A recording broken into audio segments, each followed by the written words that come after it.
কেউ যদি এশার নামাজ জমাতের সাথে পড়ে কইরা ঘুমায়, এই ঘুমটা নবীর তরিকার ঘুম। এশার নামাজ না হইরা ঘুমাইলে মন গড়া ঘুম হইল, আর এশার নামাজ জমাতে হইরা ঘুমাইলে নবীর তরিকার ঘুম হইল। বুঝেননি? বেশ কম বুঝা থাকলে বলেন তো, এশার নামাজ না ফিরা যারা ঘুমায় নবীর তরিকা মতে ঘুমায় না মন গড়া মতে? আবার ফজরের সময় ঘুম থেকে জাগে না, হের ঘুম মন গড়া। যারা এশার নামাজ জমাতে ফিরে ঘুমায় আবার ঘুম থেকে জেগে ফজরের নামাজ জমাতের সাথে পড়ে, এই নবীর তরিকার ঘুমানির কারণে আল্লাহর রাসূল বলেন সারা রাতের ঘুম তার ইবাদতে লেখা হইয়া যায়। একটা উদাহরণ দিলাম আজকে। আপনারা সংসারের যার যত কাজ আছে সবগুলি কাজ নবীর শিক্ষা দেওয়ার তরিকা মতে করবেন, সংসারের সকল কাজ করে আল্লাহর কাছে ইবাদতের সব পাইবেন। এইটার নাম হইল নবীত্ব। সংসারের কাজে যদি নবীর তরিকা মতে করলে ইবাদতের সওয়াব হয়, তাহলে ধর্মের কাজ মন গড়া মতে করলে বেদাত। ধর্মের কাজ মন গড়া মতে করলে বেদাত। যেমন একটা উদাহরণ দেই, খুব তাড়াহুড়া করে কইতেছে। 5 বেলার নামাজের জমাতের জন্য আযান দেওয়াও নবীর তরিকা, ইকামত দেওয়াও নবীর তরিকা। জুমার নামাজের জমাতের জন্য আযান দেওয়াও নবীর তরিকা, ইকামতও নবীর তরিকা। কিন্তু ঈদের নামাজের মধ্যে আযানও নাই, ইকামতও নাই। ঈদের নামাজও আযানও নাই। কেউ যদি বলে 5 বেলার নামাজের জমাতের সুবিধার জন্য আযান দিতে পারলাম, ইকামত দিতে পারলাম, ঈদের নামাজ তো আরো বড় জমাত, আযান ইকামত দিলে সব মুসল্লিরা সহজে বুঝতে পারবো, এখানে আযান দিলাম দুষ্কি, ইকামত দিলাম দুষ্কি, এই বেদাতিরার সবচেয়ে বড় দলিল হইল দুষ্কি। আর আপনারা এই দলিলের জবাব হইল বেদাত। দুষ একটাই বেদাত। তোর আযান মন গড়া আযান বেদাত, তোর ইকামত মন গড়া ইকামত বেদাত। এরপরে দেখুন জানাজার নামাজের জমাত আযানও নাই, ইকামতও নাই, রুকুও নাই, সিজদাও নাই, কুরআন তেলাওয়াতও নাই। এখন যদি কয় সব নামাজও রুকু সিজদা দিলাম, কুরআন তেলাওয়াত করলাম, জানাজার নামাজও রুকু দিলে দুষ্কি, সিজদা দিলে দুষ্কি, জানাজার নামাজও কুরআন তেলাওয়াত করলে দুষ্কি, দুষ একটাই বেদাত। এইভাবে দুষ্কি দুষ্কি কইতে কইতে শেষ পর্যন্ত কয় 5 বেলার নামাজের সালাম ফিরাইয়া মুনাজাত করলাম, জুম্মার নামাজের সালাম ফিরাইয়া মুনাজাত করলাম, ঈদের নামাজের সালাম ফিরাইয়া মুনাজাত করলাম, জানাজার নামাজের সালাম ফিরাইয়া মুনাজাত করলাম, দুষ্কি। এরার আর কোনো দলিল নাই, একটাই দলিল দুষ্কি। আর আপনারা জবাব একটাই, দুষ একটাই, বেদাত। কথা বুঝে আসছে? এই জন্য হাদিস শরীফে রাসূল করিম সাল্লাল্লাহু আলাইহি ওয়াসাল্লাম বলেন, ইয়াকুম ওয়া মুহদাসাতিল উমুর ফা ইন্না কুল্লা মুহদাসাতিন বিদআতুন ওয়া কুল্লা বিদআতিন দালালা ওয়া কুল্লা দালালাতিন ফিন্নার। আও কামা ক্বালা আলাইহিস সালাতু ওয়াস সালাম। রাসূল বলেন, সাবধান আমার উম্মতেরা, ধর্মের কাম মন গড়া করো না। ধর্মের কাম মন গড়া করলেই বেদাত, বেদাত করবা জান্নাতের পথ হারাইবা, জান্নাতের পথ হারাইলেই জাহান্নামে যাইবা। গেল 4 জিনিস। মুমিন কারে কয়, নেক আমল কারে কয়, সহিহ নিয়ত কারে কয়, আর নবীর তরিকা কারে কয়। আল্লাহ বলেন এই 4 কাম করনেওয়ালা মানুষটা পুরুষ হোক অথবা নারী হোক। এইভাবে কেন কইলেন? 4 কাম করলে আর করনেওয়ালা মানুষ কইলে নারী বুঝায় না, মানুষ কইলে পুরুষ বুঝায় না, মানুষ কইলে তো নারীও বুঝায় পুরুষও বুঝায়। তাহলে নারী আর পুরুষ আল্লাহ আলাদা করে কইলেন কেন? একটা রহস্য আছে। কি রহস্য? রহস্যটা হইল আল্লাহর কাছে একটা ব্যাপারে নারী পুরুষ সমান, একটা ব্যাপারে নারী পুরুষ সমান। কোনটা? আল্লাহ বলেন ফালানুহইয়ান্নাহু হায়াতান তাইয়্যিবাতান। এই সমস্ত নেক আমল করলে আমি যে পুরস্কারটা দেব, এই পুরস্কারের বেলায় আমি আল্লাহর কাছে নারী পুরুষের কোনো ব্যবধান নাই। 4 কাজ করনেওয়ালা পুরুষকে যেই পুরস্কার দেব, 4 কাজ করনেওয়ালা মহিলাকেও একই পুরস্কার দেব। এবার বলেন আল্লাহর দৃষ্টিতে নারী পুরুষ এক জায়গাত সমান নেই। কোন জায়গাত? পুরস্কারের বেলায়। কোন জায়গাত? এর কয়েকটা উদাহরণ। আল্লাহর রাসূল বলেন, কোন মহিলা যদি স্বামীর ঘর করে, তাইলে পুরুষ যুদ্ধের ময়দানে শত্রুর মোকাবেলা জেহাদ করলে যেই সওয়াব পায়, মহিলা স্বামীর গড় করলেও সেই সওয়াব পায়। পুরুষ যুদ্ধের ময়দান থেকে খালি বিজয়ী হইয়া ফিরে আসছে পায় গাজীর সওয়াব। রাসূল বলেন মহিলা ও সন্তান প্রসবের পরে বাচ্চা থাকলে পায় গাজীর সওয়াব। রাসূল বলেন পুরুষ যুদ্ধের ময়দানে শত্রুর হাতে মারা গেলে পায় শহীদের সওয়াব, মহিলা ও সন্তান প্রসবের সময় মারা গেলে পায় শহীদের সওয়াব। দেখেন জেহাদের সওয়াব, গাজীর সওয়াব, শহীদের সওয়াব পুরুষেরও আছে মহিলারও আছে। কাজ একই না কাজ ভিন্ন, আমল ভিন্ন, পুরস্কার সমান। নারী পুরুষের আমল ভিন্ন, পুরস্কার সমান। এটা বুঝাইবার জন্য আল্লাহ বলেন মিন যাকারিন আও উনসা, পুরুষ হও অথবা নারী হও, 4 গুণে গুণান্বিত পুরুষকে যেই পুরস্কার দিব মহিলাকেও সেই একই পুরস্কার। এই জন্য জুমার নামাজ পুরুষের উপর ফরজ, মহিলাদের জন্য ফরজ। ঈদের নামাজ পুরুষের জন্য ওয়াজিব, মহিলাদের জন্য ওয়াজিব। 5 বেলার নামাজ জমাতে পড়া, তারাবির নামাজ জমাতে পড়া পুরুষের জন্য সুন্নত, মহিলাদের জন্য সুন্নত নয়। এই কথাটা আজকাল অনেকেই জানে না। নামাজ যে জমাতে পড়া পুরুষের জন্য সুন্নত, মহিলাদের নামাজের জমাত যে সুন্নত না, এটা অনেকে জানে না। না জানার কারণে করে কি জানেন, কেউ কেউ শুক্রবারে নিজের আর মহিলাদেরকে জুম্মার মসজিদও ফাটাইয়া দেয়, জুম্মা ভুলিয়ে দেয়।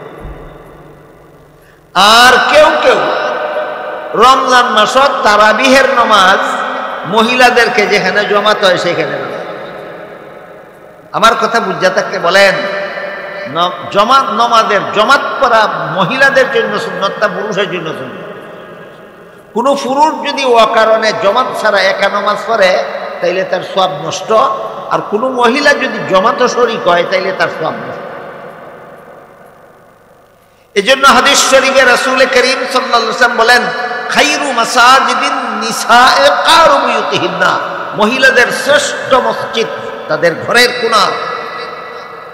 একজন মহিলা রাসূল করিম সাল্লাল্লাহু আলাইহি ওয়াসাল্লামকে বলল, ও আল্লাহর রাসূল, আপনি ইমাম হইয়া মদিনা শরীফের নামাজের জমাত যখন পরিচালনা করেন তখন আমার মনে চায় ওই জমাতে শরীক হইতাম, আপনার অনুমতি চাই। কারণ মদিনা শরীফের জমাতে শরীক হইলে 1 রাকাতে 50,000 রাকাতের সমান সওয়াব। এই সওয়াবটা পাওয়ার জন্য মহিলা রাসূলের ইমামতিতে মদিনা শরীফে যে নামাজের জমাত চলে ওই জমাতে শরীক হওয়ার অনুমতি চাইল। রাসূল অনুমতি না দিয়া কইলেন, এই সওয়াবটাই তুমি ঘরের কোনায় একা পড়লে ভাইবা। তাহলে রাসূল বলেন পুরুষ মসজিদে জমাত ফিরে যেই সওয়াব পাইব, মহিলা ঘরের কোনায় একা ফিরে সেই সওয়াব পাইব। এরপরেও যারা মহিলাদেরকে জুম্মার নামাজ জমাতে পড়ার জন্য মসজিদে ফাটাইয়া দেয়, তারাবির নামাজ জমাতে পড়ার জন্য আরেক বাড়িতে ফাটাইয়া দেয়, এরা যেমন রাসূল থেকে একটু বেশি বুঝে নাকি? কি মনে করে রাসূল থেকে একটু বেশি বুঝে না?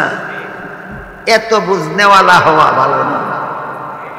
তোমার বুঝ যেন রাসূলের বুঝের অধীনে হয়, রাসূলের বুঝ ডিঙ্গাইয়া যেন তোমার বেয়াদবি বুঝ না হয়। এই পার্থক্যটা বোঝাবার জন্য আল্লাহ বলেন মিন যাকারিন আও উনসা, পুরুষ পুরুষের আমল করে যেই পুরস্কার পাইব, মহিলা মহিলার আমল করে একই পুরস্কার পাইব। যেমন রাসূল বলেন পুরুষ মসজিদের জমাতে শরীক হইয়া যেই সওয়াব, মহিলা ঘরের কোনায় একা নামাজ পড়া সেই সওয়াব। বিষয়টা বুঝলেন কি না আপনারা? আর রয়েছে একটা কথা, আল্লাহ বললেন এই 4 কাজ করেওয়ালা নারী পুরুষকে আমি পবিত্র জীবন দান করব। এই পবিত্র জীবনের ব্যাখ্যা এটা কি আজকের কথা শেষ। আয়াতের ব্যাখ্যায় তাফসীরের কিতাবে লেখা আছে পবিত্র জীবনের 2 ব্যাখ্যা। একটা হলো দুনিয়াতে পবিত্র জীবন, আর একটা হলো আখেরাতে পবিত্র। মনে রাখেন সারা জীবন আল্লাহ বলছেন 4 গুণে গুণী মানুষকে আমি পবিত্র জীবন দেব। পবিত্র জীবনের এক ব্যাখ্যা হইল আখেরাতে পবিত্র জীবন, আর এক ব্যাখ্যা হইল দুনিয়াতে। দুনিয়ার পবিত্র জীবন হইল তুমি যদি মুমিন হও, আমল ভালো করো, সহি নিয়তে করো, নবীর তরিকা মতে করো, তাইলে এই দুনিয়াতে তুমি যত বড় অভাবগ্রস্তই হও না কেন, এই দুনিয়াতে তুমি যত বড় বিপদগ্রস্তই হও না কেন, এই দুনিয়াতে তুমি যত বড় রোগে আক্রান্তই হও না কেন, আল্লাহ তোমার এই সাইড আমলের খাতিরে তোমার মনটাকে ঘাবড়াতে দেবেন না।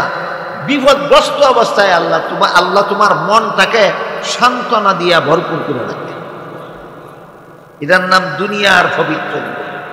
এটা বক্তৃতা দিয়া আর বক্তৃতা হইনিয়া বুঝানি লাইতো না। সাইল কাম কইরা দেখুন মন রে আল্লাহ বিপদের সময় কেমন সান্ত্বনা দিয়া রাখে। এটা বুঝানির লেগে একটা সহজ উদাহরণ দেয়। হাকিমুল উম্মত হযরত আল্লামা আশরাফ আলী থানভী রহমতুল্লাহি আলাইহিকে একজনে জিজ্ঞাসা করেছিল যে আল্লাহর সাথে আমার গভীর সম্পর্ক স্থাপন হইলে আমি টের পাইব কিনা। প্রশ্নটা বুঝছেন আপনারা?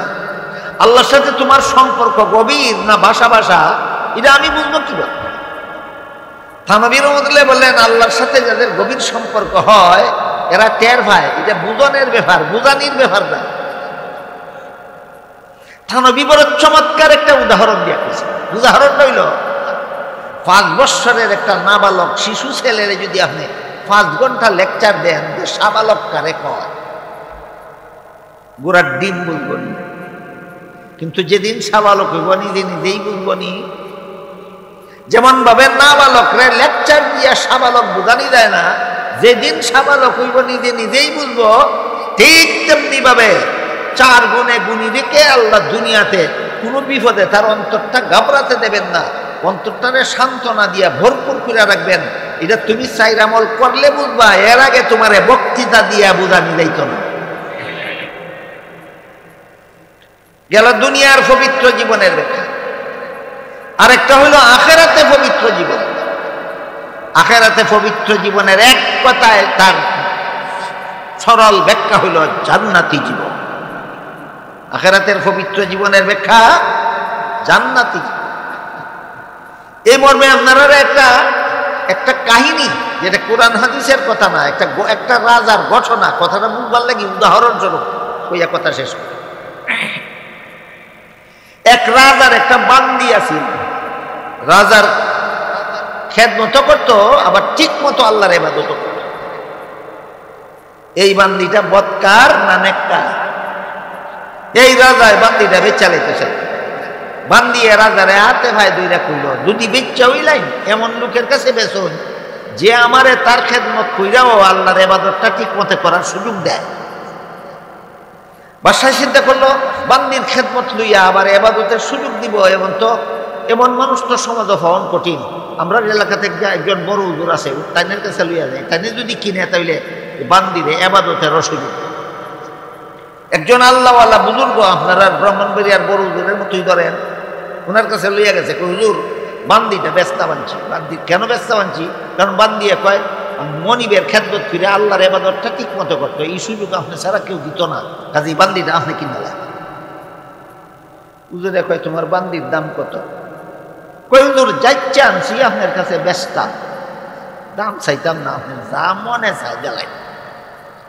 খুব কঠিন দাম চাইছে। আপনারা শাহবাজপুর বাজারের কোনো দোকানও আসেনি এমন মাজন একটা জিনিস কিনতে গেলে খুব যা মনে চাই দিলাও। বাসায় কয় হুজুর বান্দিটা যাচ্ছে ব্যস্ত মানছি, আপনি কোনো কইছেন না কিনতেই, আপনি তো দয়া করে কিনতে রাজি হয়েছেন, এটি আমার যথেষ্ট, যা মনে চাই দিলাম। বড় হুজুরে কয় তোর বান্দি যদি আমার কাছে বেসস, একটা খেজুরের আলি দিলার দাম। খেজুর শুনবি, আলি শুনবি, কি দেব? কটলা খেজুরের আলি। আপনারা শাহবাজপুরের বাজারে কেউ যদি একটা খেজুরের আলি বেচবার লাগি না তুলে, সে পয়সা দিয়ে কিনা নিব না, হের মাথার পানি ডালবো, হে পাগল আগে পানি ডাল। যখন বড় হুজুরে কইল তোর বান্দি আমার কাছে বেচলে একটা খেজুরের আলি দিব তার দাম, তোর দাম, তখন বেড়ায় কয় হুজুর এটা আপনি কি আমার সাথে মস্কারি করলেন? যাচ্ছে বেশ সাবিস দিকে। হুজুরে কয় মস্কারি করছি না, উচিত দাম থেকে বেশি কইয়ালেছি, মনে চাইলে বেশ, নাইলে তোর বান্দি দিয়া তুই যা। তখন বাসায় কয় হুজুর বান্দি আজকে লইয়া যাইতাম না, আপনার ইটা হয়ে যেতাম, উচিত দাম থেকে বেশি কেমনে কইছেন এটা বুঝানি লাগবে। একটা বান্দির দাম কেমনে, একটা খেজুরের আলি হয় আবার উচিত দাম থেকে বেশি হয়। তখন হুজুরে কয় দেখ আমি যে আল্লাহ বিল্লাহ করি সারাদিন, জিকির আজকার করি, সুবহানাল্লাহ সুবহানাল্লাহ সুবহানাল্লাহ সুবহানাল্লাহ জফি, আমার একবার সুবহানাল্লাহ জফার বদলা আল্লাহ আমার জন্য জান্নাতে এমন একটা হুর পরি তৈয়ার করে যার মুখের থুতুর মধ্যে মেশকে আম্বরের চেয়ে বেশি সুগন্ধ, যার শরীরের ঘামের মধ্যে মেশকে আম্বরের, যার ডেকুরের মধ্যে মেশকে আম্বরের, যার পেটের ভিতরে পেশাবও নাই, পায়খানাও নাই, পচা রক্তও নাই, এমন একটা পবিত্র হুর পরি জান্নাতে আমি একবার সুবহানাল্লাহ কইলে পাই। আর তুই যে ব্যস্ত আনছস, তার মুখের থুতুর মধ্যে দুর্গন্ধ, শরীরের ঘামের মধ্যে দুর্গন্ধ, ডেকুরের মধ্যে দুর্গন্ধ, পেটের ভিতরে 3টা নাফাকের গাঠি আছে, একটা পায়খানার গাঠি, একটা পেশাবের গাঠি, একটা পচা রক্তের গাঠি। এটারে কিনবার লাগি একটা খেজুরের আলি জোগাড় করতে আমার যত কষ্ট হইব, একবার সুবহানাল্লাহ কইলে অত্যন্ত কষ্ট হয় না। একবার সুবহানাল্লাহ কইলে আমি ওই পবিত্র বিবি পাই। বুঝছস্তি দেখ কুচির দাম থেকে বেশি কেমনে করছি। এই জন্য আল্লাহ পাক রব্বুল আলামিন কোরআনে বলেন, ওয়ালাহুম ফিহা আজওয়াজুম মুতাহহারা, জান্নাতে এই 4 গুণওয়ালা পুরুষদেরকে আল্লাহ পবিত্র বিবি দান করবে। হাদিস শরীফে রাসূল করিম সাল্লাল্লাহু আলাইহি ওয়াসাল্লাম বলেন, জান্নাতি বিবিদের হাতের পাঞ্জা, পাঞ্জা বুঝেন? কবজির পরের অংশটা, হাতের এই অংশটা পাঞ্জা। রাসূল বলেন, জান্নাতি কোনো বিবি যদি তার হাতের পাঞ্জাটা দুনিয়ার আকাশে ঝুলাইয়া দিত, হাতের পাঞ্জার রূপে সারা দুনিয়া কিয়ামত পর্যন্ত ঝলমল ঝলমল ঝলমল। এই দুনিয়ার আকাশে চন্দ্র সূর্য উদয়ের দরকার হইত না, বেহেশতের বিবির হাতের পাঞ্জার রূপেই দুনিয়া কিয়ামত পর্যন্ত ঝলমল করত, কোনোদিন রাইত হইত না দুনিয়াতে। এই বিবি আল্লাহ দান করবেন ওই সমস্ত মুমিন বান্দাদেরকে যাদের ঈমান, আমল, সহিনিয়ত, নবীর তরিকা ঠিক আছে। এই হইল পবিত্র জীবনের দ্বিতীয় ব্যাখ্যা। আল্লাহ আপনাদের আমাদের সবাইকে আল্লাহর ফর্মুলা পালন করিয়া আল্লাহর দেওয়া পবিত্র জীবন লাভ করার তৌফিক দান করুন। সবাই বলুন আমিন। সুবহান রাব্বিকা রাব্বিল ইজ্জাতি আম্মা ইয়াসিফুন ওয়া সালামুন আলাল মুরসালিন আলহামদুলিল্লাহি রাব্বিল আলামিন। দোয়া আপনারা জন্য করালেন।